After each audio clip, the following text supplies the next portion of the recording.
الحمد لله الاجازه جت تخلصها الامتحانات، بما ان ده اول يوم اجازه ليا واعتقد ان ريك كمان. فالسؤال هنا، نعمل ايه في الاجازه؟ الاجازه هي الفرصه اللي بنستناها كلنا عشان نرتاح فعلا، بس لازم وقتنا ما يضيعش هباء. نرتاح بس نرتاح بذكاء. في ناس بالنسبه لها الاجازه دي اجازه من الحياه ما بتعملش فيها حاجه خالص، وده بسبب اننا بندي اهميه كبيره جدا للدراسه.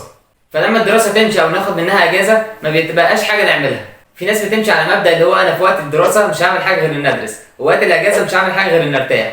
وانا شايف ان دي حاجه غلط، لاننا ممكن نعمل الحاجتين، نستمتع ونرتاح وفي نفس الوقت نشتغل ونذاكر وندي لكل حاجه وقتها. الفكره اللي عايز اوصلها مش معنى انك اخدت اجازه من الدراسه او من جانب في الحياه يبقى انت اخدت اجازه من الحياه. عشان اوضح الموضوع ده فمحتاج ارسم رسمه بسيطه كده.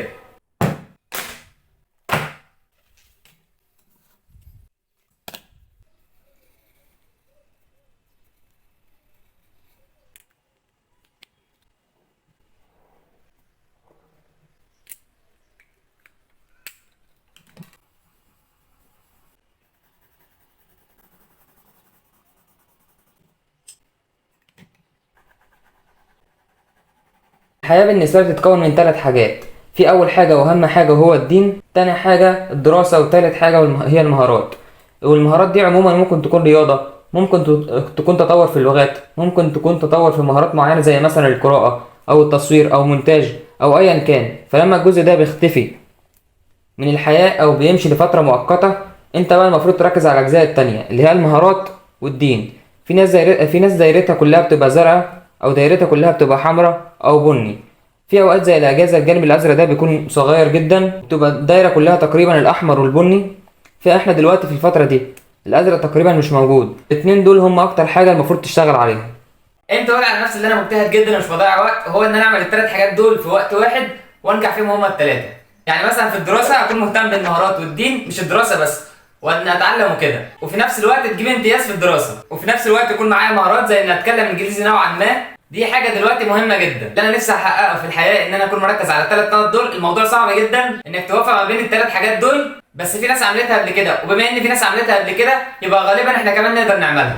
الفكره اللي عايز اوصلها انك ما تخليش حياتك متمحوره على حاجه معينه وتهمل الاجزاء الباقيه، زي انك حياتك متمحوره على الدراسه فلما الدراسه تغيب ما تلاقيش حاجه تعملها.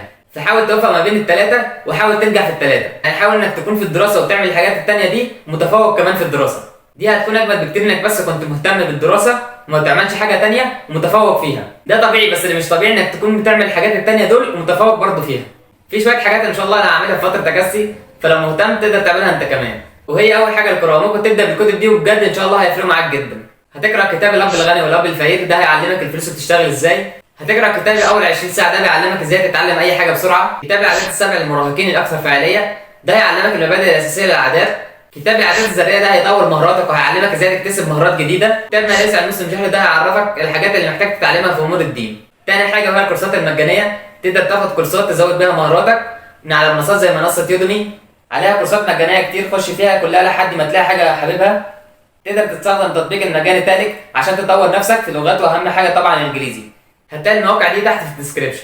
وصلنا لفقره السؤال، والسؤال هو هل انت شايف ان الواحد يستمتع بفتره اجازته جدا عشان لما يجي يشتغل جدا، ولا انت شايف انه يعمل الميكس ما بين الاثنين، يشتغل ويستمتع في نفس الوقت؟ قولوا لنا رايكم في الكومنت، يهمنا جدا نعرف وجهه نظركم عن الموضوع ده. فشكرا ليك انك كملت لحد هنا. نلقاكم في فيديو جديد ومع السلامه.